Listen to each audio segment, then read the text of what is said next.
Welcome back to Worship at Home, week 84. This week we sit down with our Pastor Jean Clouzet for a good conversation. I hope you enjoy. God bless.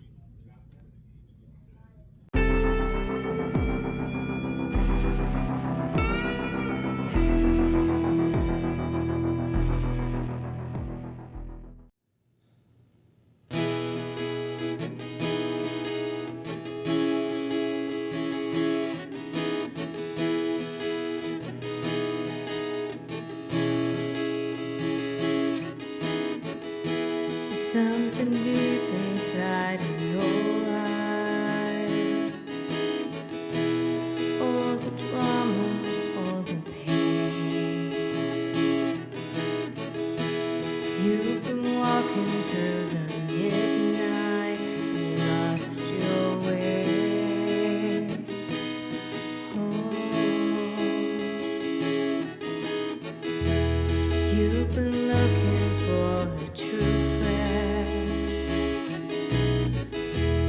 someone who understands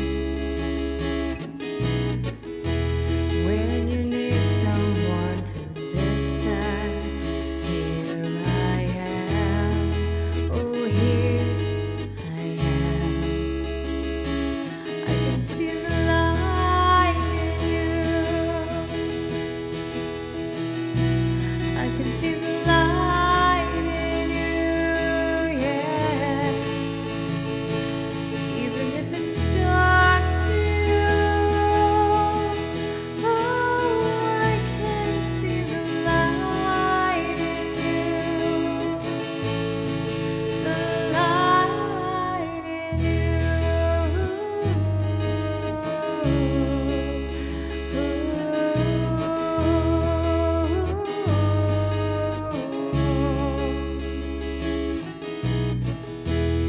It's okay to feel your feelings. You don't have to hurry through. And it's okay to cry your healing. 'Cause when you cry, I cry too. I can see the light in you. I can see the light in you, yeah. Even if it's dark too, oh, I can see the light in you,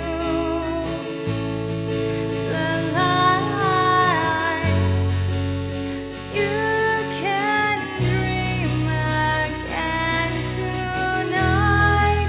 Spread your wings like butterflies. You were made to shine.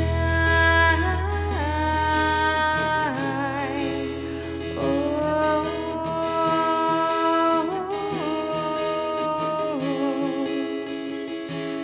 bring you out of the hiding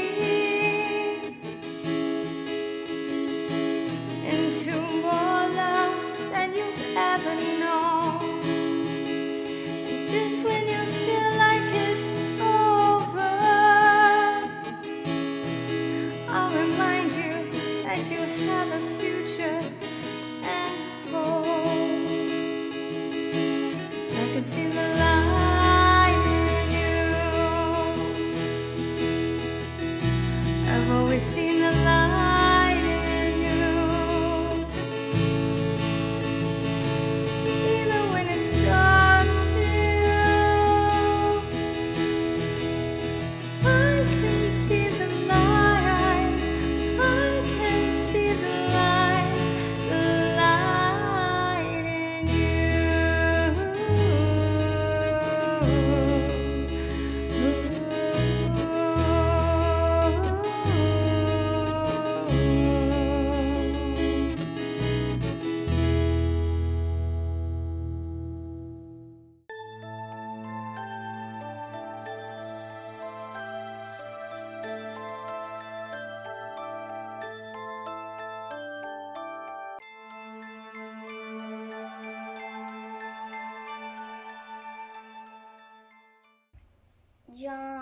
14:6.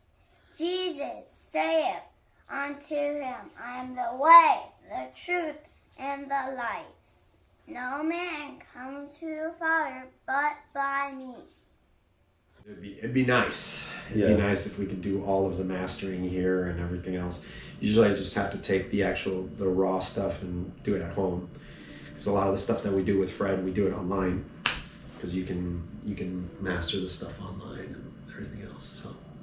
So what got you guys started to go this route? What made you guys go this route? So during COVID, I was in Hawaii. Hawaii was probably one of the strictest states in the union, and all of my churches in my 3-church district were kind of stuck in the 19th century. And so I went through the arduous work of just taking all of them to the 21st century, because we had to record, we had to go live, we had to do everything. We had to make sure that our cameras were up to snuff, all these other things. And I was like, I didn't want to lose any of my youth, any of my young adults. And so the ones that were still plugged in, I would be like, wherever I went, I would like build a little studio. Oh, nice. And just a little studio for the kids to come in and talk and, put in their shows, put in their thoughts, and, just realize that it's outreach. Most of anyone below millennial is a little bit more apprehensive about what of themselves goes online, what kind of content will get uploaded. So, but this was better, at least this was up to snuff. This was up to the level that they wanted, or at least getting there. And the idea was like, well, you guys got to do it, I'll provide some of the other things, but I want you guys behind the camera, in front of the camera, in front of the microphones, learning all the other things. That's very cool. Yeah, we taught them how to build computers. We taught them how to do all these other things that I don't know if they were doing in school or not, but I was like, hey, see, this is easy. You can manage all these things, and you're basically the ones, quote unquote, running church when it was run that way. So we want to do that, but now we want to make sure that at least Pastor Fred and I are like, all right, we want to give them their space, but we also want to produce content ourselves. And I have a whole bunch of stuff written that we can riff on and go back and forth on. Because, fun. Yeah. Like the first one I'm doing is like, it's a rewrite of Steps to Christ. I call it Walking with Jesus. Cool. Just contemporary thing. And so for some people it just feels revolutionary. It was like, wow, it's pretty old, but we're just giving it the modern vernacular. Nice. Yeah. So COVID was actually kind of, it helped you make this step, because I had no other choice. I was Yeah. stuck, and I was like, I'm not a person that just sits around. I'm just like, okay, what else? Oh, well, this is a cool opportunity. I went on TikTok, I went on Facebook. I started really weird, rudimentary. I just had on Facebook, and I was like, man, 10 views. I just wanted more of our members to watch it, and so I was just doing these long ones first, and then I would do short ones, and just kind of encourage them. Close the door here. So it was just kind of like that. Yeah. How long were you guys in Hawaii? 4 years. 4 years. Yeah. When I see Hawaii, I picture it as just this glamorous, beautiful, I think like most Americans, just a beautiful place. What is something that you found out about Hawaii that you didn't know about? Oh, I could talk the rest of the time about that. I know you got a bad homeless population. Yeah, it's real bad. That was our core outreach ministry. Really? Yeah, with all of our churches. Yeah. Did you reach any of them? Yeah, we had some of the kids attending camp. Oh, really? They're pretty organized. There's one camp on the west side in Oahu that is run by a matriarchy. So all the women are like officers, and like the women run this place. Oh, And really? It's organized. It's got a gate. There are rules to come in. There have avenues and everything. Like it's homeless, but like it's kind of like a neighborhood. It's right next to the ocean and everything else. Really, really cool people. But it's very sad because their country was stolen. Yes. I mean, that's as far as I'm going to get into that. It's very, very sad. I don't think they're ever going to get it back. I wish they would. I got to preach at that miracle church in Maui. I guess, it was like a year before the fire happened. It was really cool when the fire burnt that whole area in Lahaina.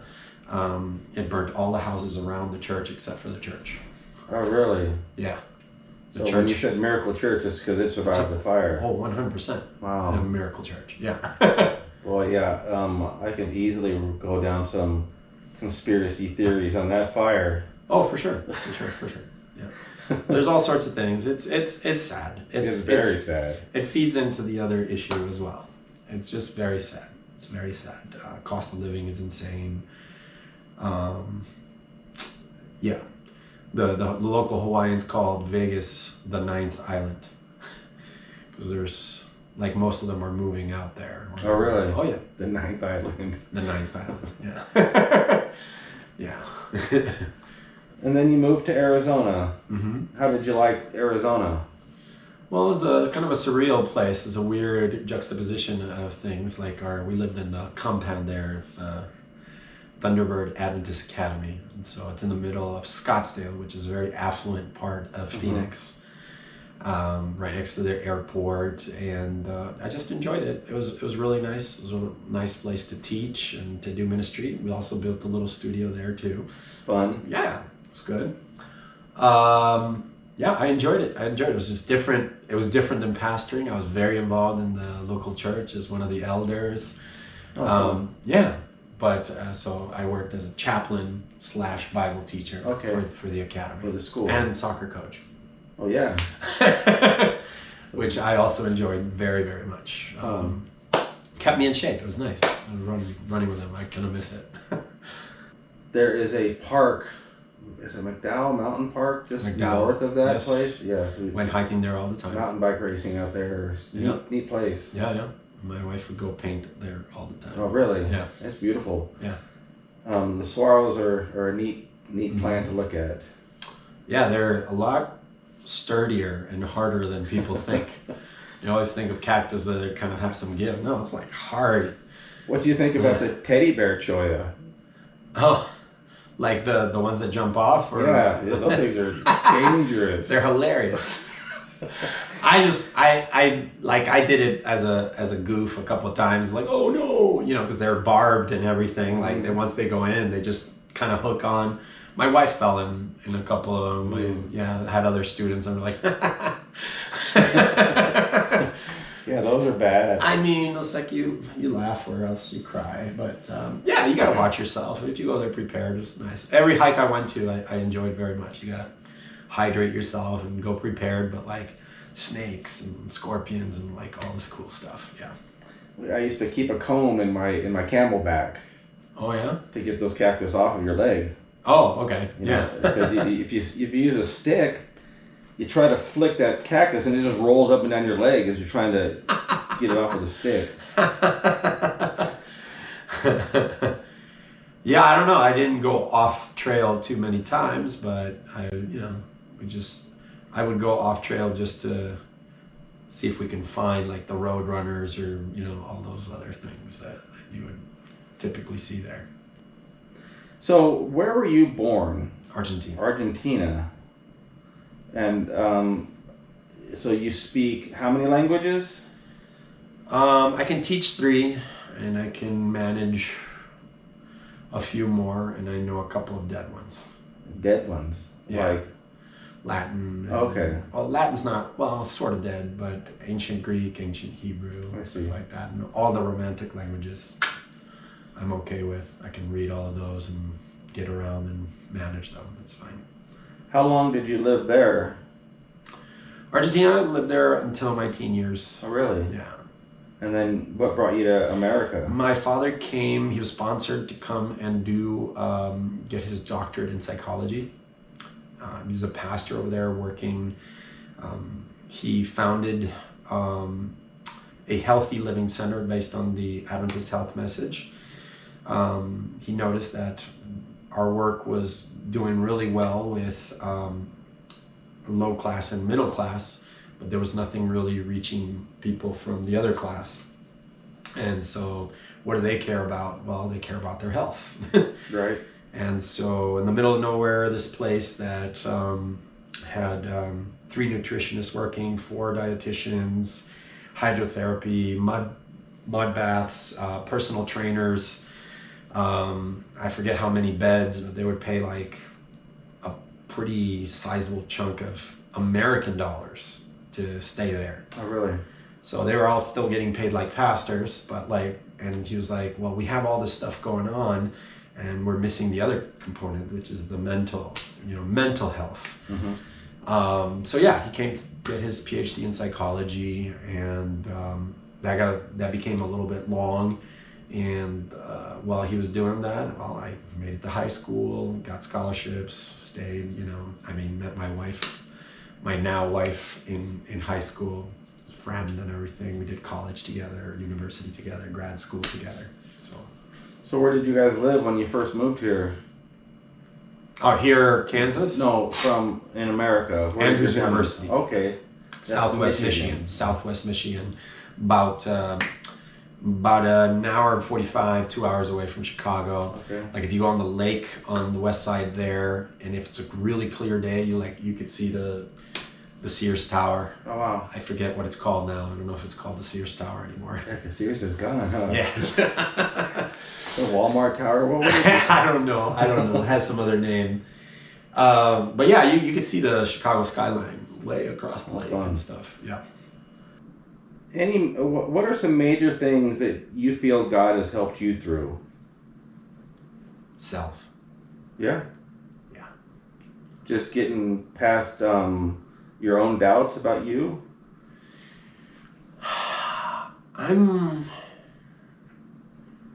I dabble in narcissism, so it's not self-doubt. Like, I'm pretty convinced of what I can and can't do.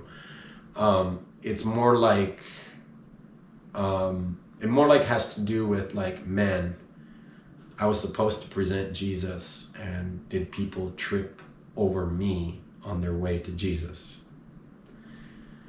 So yeah, I think that's the thing that God has is continuing to erode, to chisel, to mold, to modify, to shape, to guide. Yeah. Yeah. That's good. I just, I am my own worst enemy. I continually ask God to help me be things I'm not.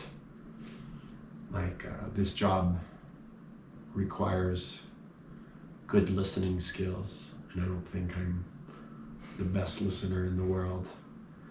I'm blessed to work with a colleague that is an amazing listener. An amazing listener. He's gifted in ways that I'm not. And so, I don't know. Yeah, I think that would be the biggest thing. For sure. Do you focus more on the younger generation, or do you try to focus on everybody? I learn from everybody. Yeah, I've been pigeonholed as a certain type of pastor, but in the 18 years that I've worked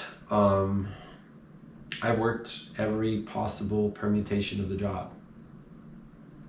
And sometimes I couldn't be with young people, so spent a lot of time with older people, more experienced people. And I learned a lot from everyone. I just, I don't want to be limited to anything. I do like energy. I do like people who are willing to put in, levels of self-sacrifice into it. I mean, it's always a joy when you see that. And I don't think that has a demographical breakdown, right? There's different ways that they'll do it, but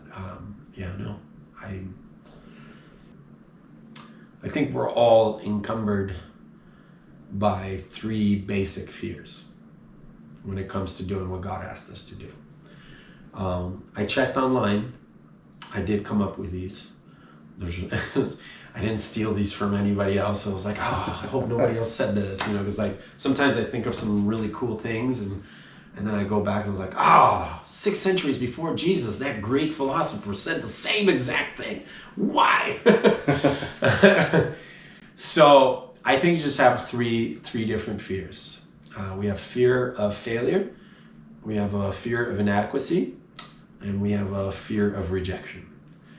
So when you say to people, it's like, well, I can only work with this age group, or I can only work with these types of people. I think that takes place because we're succumbing to one of the 3 fears.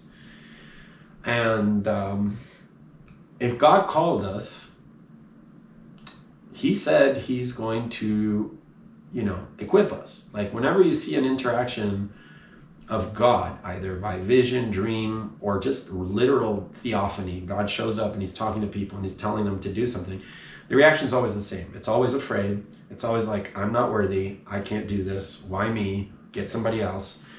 And God reiterates all the other times, like, hey, don't be afraid. I'm going to equip you. I'm going to build you up. I'm going to take you over there. They're going to listen or they're not going to listen, but you will represent me. So I truly believe God has called me. So I can't be afraid of failure, because if I believe that he called me, I can't really fail. I connect that to the parable of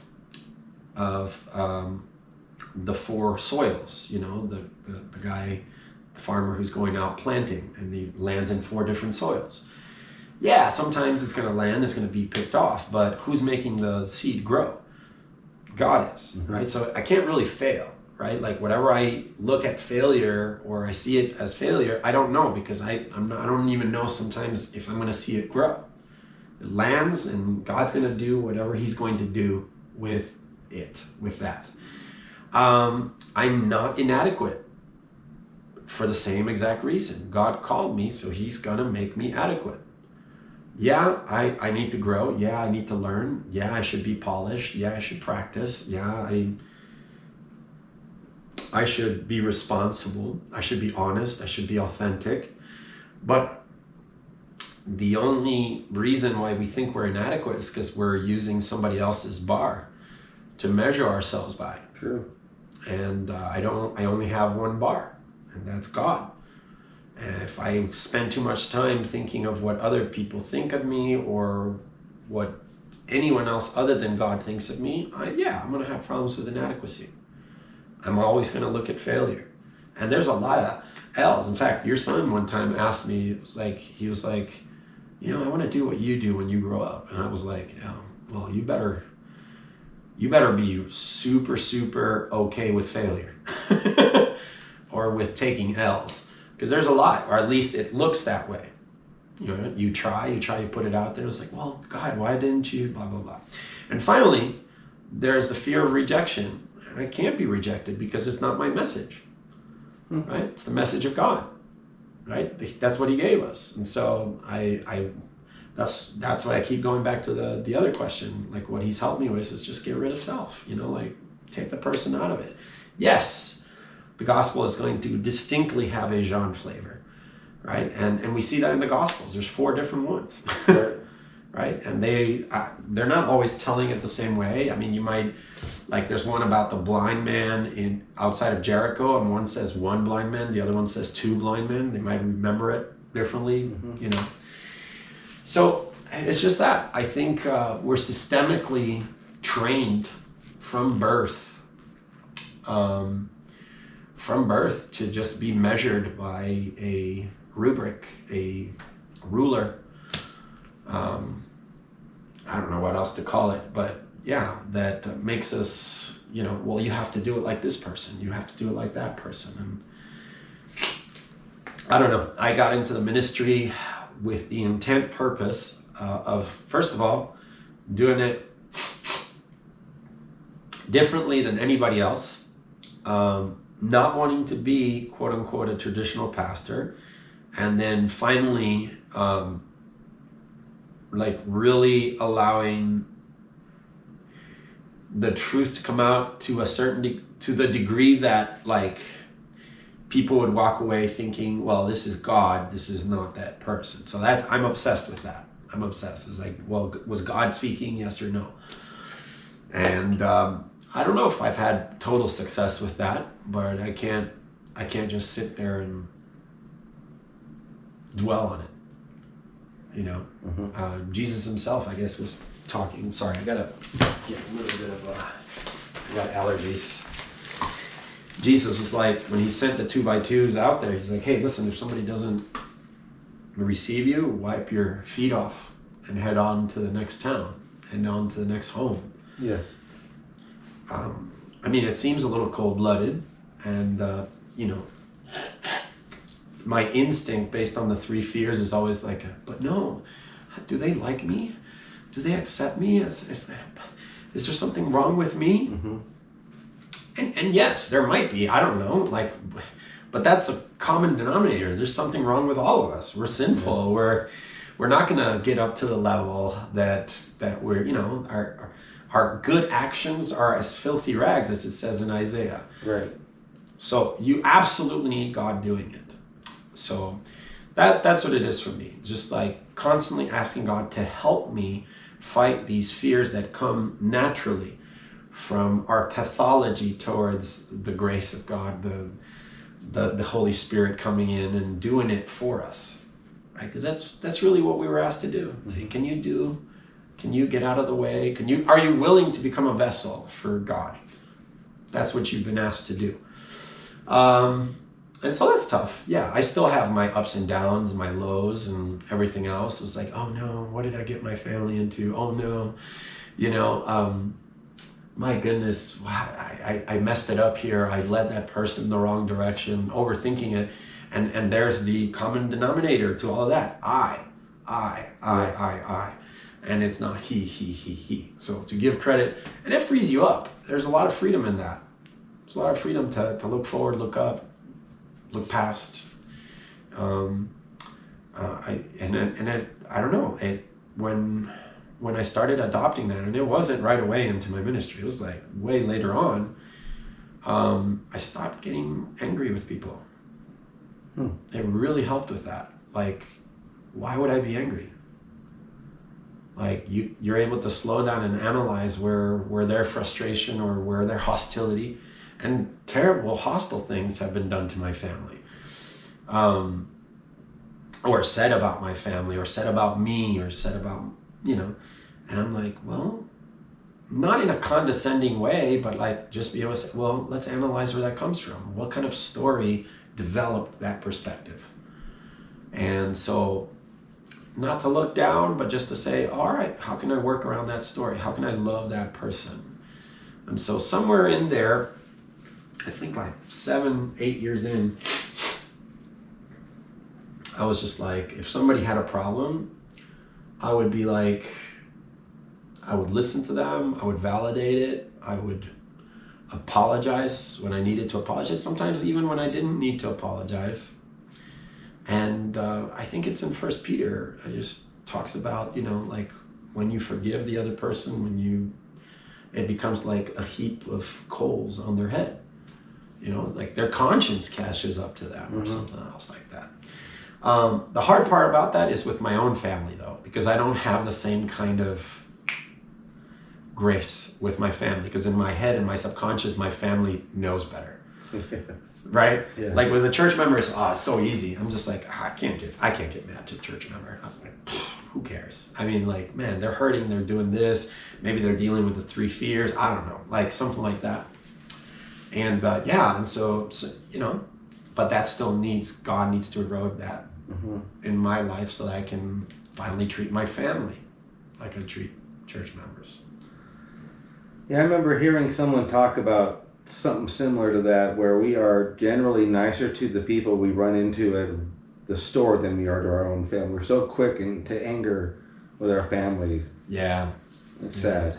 Yep. Definitely guilty of that. Right, because they should know better, or because, quote unquote, they've been taught, quote unquote, oh, flesh of my flesh, blood of my blood. It's like, well, you should get on my level, you know, whatever that is. Right. It's not my level, it's God's level. If there's anything good that has happened, it's been God. So yeah, just open to that all the time. That's in the back of my head, and with the general church leaders, I've been trying to promote something that combats all the wrong that's been done cross-generationally.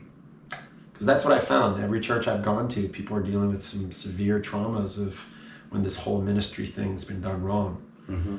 And they've been hurt because somebody put it into their heads, well, this is how we have to do it. And I don't know that God has ever been put into a container or into a shape or something. So for the church leaders, I've been promoting accountability, education, and pragmatism. Accountability first and foremost. It's like, hey, can we be authentic?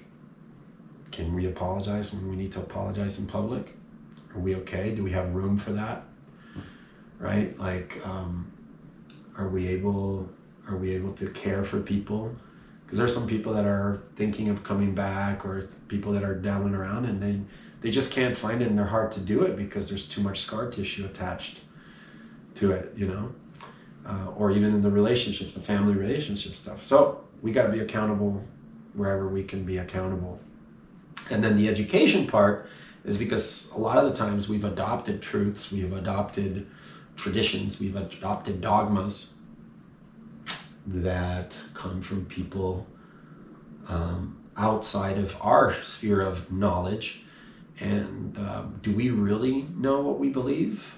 Do we really know why we do A, B, C? Where does this come from? So we need to educate, right? Is this worth doing? Is it worth continuing to do?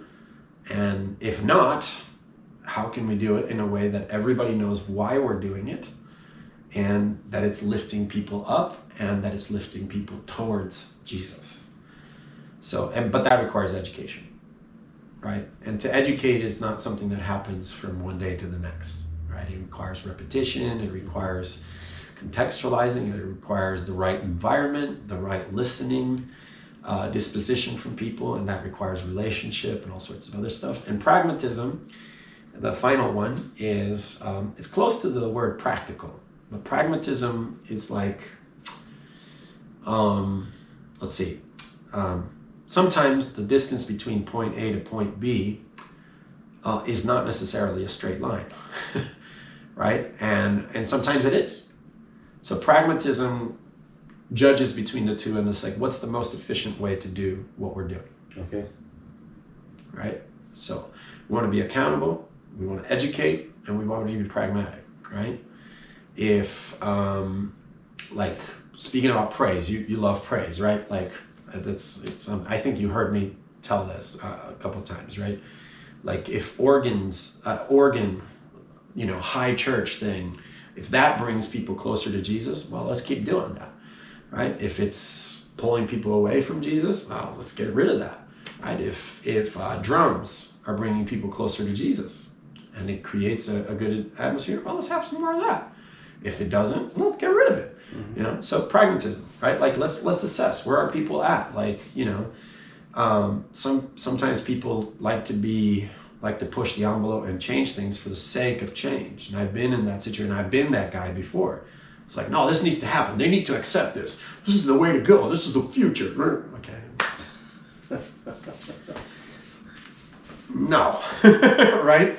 So when people can see value, and not just value intrinsically, but value that lifts people towards the cross or towards the kingdom of heaven, as Jesus spoke, that lasts a long time. Mm-hmm. That makes permanent change with people. And the hardest part, I think, about church and all of the things that I've been talking about, and ties into the other thing where you're taking all the L's and seeing all the failures, is that the hardest part of pastoring is that a lot of the time, for actual virtue to reach a person's life, or transformation, right? Be transformed by the renewing of your mind. Sadly, the highest percentage of time, that has to happen when a person has hit rock bottom. And I have to be there to watch that. And so, like, there's situations where I know that's the only way that it's going to happen. And it tears you up to be like, oh my goodness, I'm going to have to watch this slow train wreck for I don't know how many years. Right? So that's why I walk around with that stick, right? Because some of those stories, you know, like, I'm going to take their name, I'm going to pray, but I know it's going to get a lot worse before it gets better for an individual. And sadly, sometimes those are young people. Right. And you remember being young, and I remember, I mean, now I'm in that finally middle-aged now. And it's so weird to say that. And just seeing this, like, my goodness, you know, if I can help anyone in any way, if God can help anyone in any way to avoid rock bottom, you know, to accept the things that will transform, man, I consider that a miracle. Yes. Right? And I also consider a miracle somebody bouncing back from rock bottom and God transforming them, taking them from the lowest of the low. And I can think of at least a half a dozen people right now off the top of my head here in this congregation that fit that category. And all we can do is pray. All we can do is pray and be there, be available. I'm not judging, not anything else, just be there. I'm going to be there when you're finally open to it. Nice. Yeah. When you're finally open to it. And I will not change. I will not say, I told you so, and, you know, or even expose myself to a situation where I did tell them type of thing. So that's hard. That's real hard. That's really hard to watch. Really hard to, like, and it'll test you and it'll feed into your 3 fears, like, all the time. Oh man. Anyway, so yeah, God's been good, man. God's been good. I have no complaints, although there is a lot of things that people could complain about if they were to look at some of the things that have happened. But I'm happy doing this job. Good. I am realized I don't know if I would be happy doing any other job, and it really does fit. Just the way, my pace and stuff like that. I don't do good in 9-to-5s, but I end up working way more in this type of job because yes, there's some repetitive things, but like, it's never the same day twice. It's really nice. Like, Yeah, I can imagine. yeah, I love that. I love that. There's people that need consistency and stuff like that, but I like it. Some people, it's reliable to them. It's comfort. It's a source of control and stuff like that. And so I don't know. At least in pastoring, it's one of those things that you really have to be okay with. Your extreme lack of control. In fact, I would say that's the actual goal of prophecy. You know, to have people realize that, if you are going to read through prophecy well, it should lower fear, raise hope, based on the fact that you are not in control, God's in control. Right? He's in control of history, he's in control of everything else, no matter how corrupt everything and how messed up, how imperfect everything around you is. And that's even at this time of the year, or this time of the year, or this time of, like, the cycles, I guess. You know, like, Jesus lived in probably one of the most oppressive empires that has ever existed, and we never see an indictment from him towards, like, the Roman Empire. In fact, it was just like, oh, give to Caesar what is Caesar and God's what is God's. And, like, you know, he would tell, I mean, I think John the Baptist said more about soldiers than Jesus did. And he just told them, hey, just be nice to people. Right. But yeah, he didn't go in on them. If he ever went in on anybody, it was religious leaders. What are your goals for your future? I don't know, because I feel like I'm at my apex right now. I like what I'm doing. I hope I get to do this for as long as possible. I hope that I'm there for my kids. I'm there for my wife. I hope I'm a good husband. I hope I'm a good father. I hope I'm a good brother, son, friend, coach, teacher. I hope I'm I hope I'm of value, you know, and that when they see the value, that they can give credit to God and not to me. I don't know. That's all I see. That's a very father-in-law question. What's your 10-year plan? I'm like, dude, I don't. In my heart of hearts, there's wish lists, but I don't. I just finished I'm doing a whole diatribe of how God's in control. So right. like either I believe in that or I don't. And I believe in that. I mean, I've been in enough moves and stuff like that where it just doesn't faze me all that much anymore. I am concerned for my kids because my kids don't contextually see the world or have the perspective that I may not necessarily have. That doesn't necessarily make them worse or better than me, but I care for that because it could hurt and it could become a filter that gets in the way of God. So I care about that. But as far as for me, I just want to be effective. I want to have real conversations with people. So in pop philosophy, it'll say glass half empty, glass half full. So I'm glass half empty about people without Jesus. I'm glass half full about people with Jesus. Right? If like when something bad happens, I'm never surprised. Like I'm never ever surprised.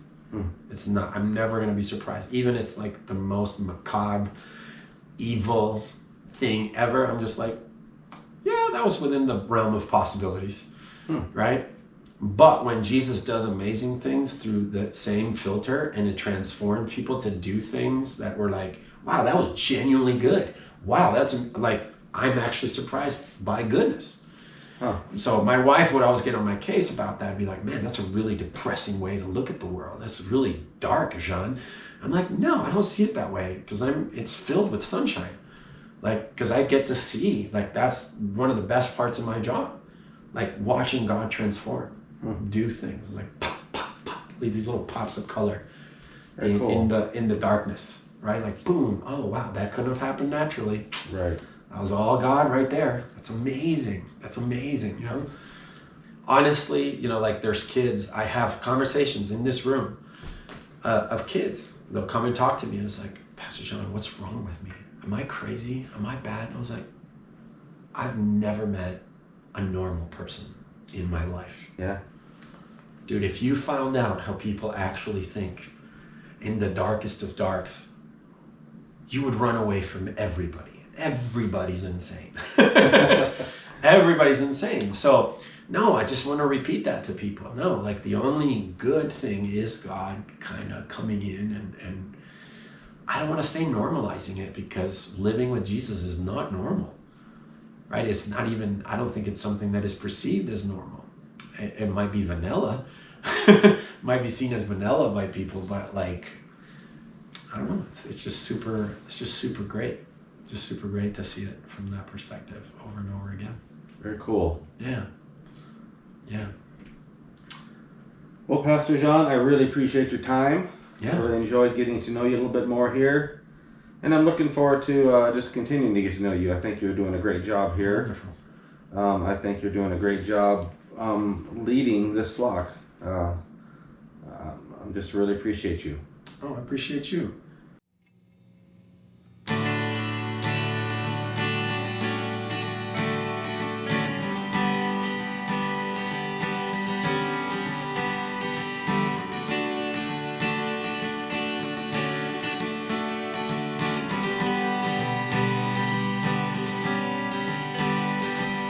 With this King of glory that pursues me with his love and haunts me with each hearing of his softly spoken words. My conscience a reminder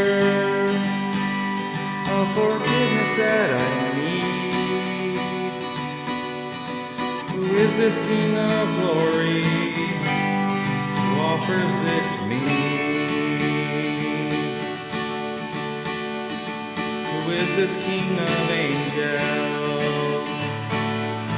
Oh, blessed Prince of Peace, revealing things of heaven and all its mysteries. My spirit's ever longing for His grace in which we stand. Who is this King of glory, Son of God and Son of Man? His name is Jesus, precious Jesus, Lord Almighty, King of my heart, King of glory. Who is this King of glory? With strength and majesty, wisdom beyond measure, this gracious King of kings, the Lord of earth and heaven, the creator of all things. Who is this King of glory? He's everything to me. His name is Jesus, precious Jesus, Lord Almighty, King of my heart, King of glory.